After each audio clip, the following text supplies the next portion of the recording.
I remember a time when God seemed so far away. I got involved in a project at I have to admit, was way out of my league. Masyadong malaki yung project for me. No? While working on that project, puro problema hinarap ko, and I felt like a huge failure professionally. That experience left me spiritually dry. Throughout the project, I had been praying to God, the way a desperate man would pray. I begged God to save me from my ordeal. But all I got was silence. I felt like God abandoned me to my situation. He didn't answer my prayers. And for some time, I was so depressed. I didn't even want to pray to God. I guess many of us sometimes feel this kind of disappointment with God, especially when we're going through difficult times. We would have a desperate need and we have very specific requests to God, but after all that prayer and patiently waiting for His answer, we don't get any. We feel frustrated and disappointed. We feel that God has let us down. It is foolish, however, to turn away from God when we do get disappointed. First of all, it is a mistake to think that God is obligated to make our life easier, to give us everything we ask for.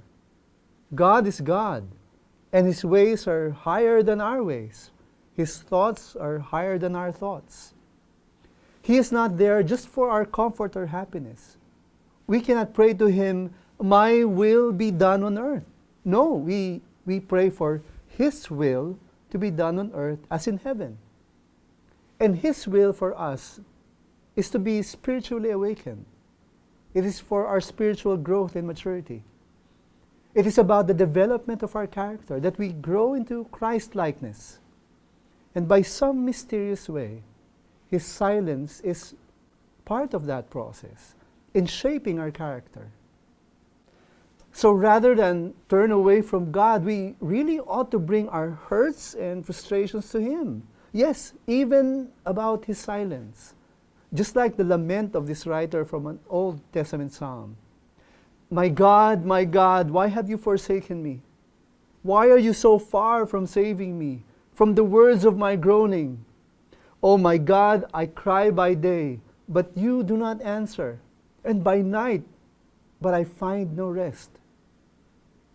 Jesus Himself, at a point on the cross, expressed the same lament when He felt the Father's presence depart from Him.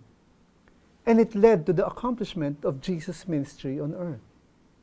When we experience the silence of God, all the more we should seek Him.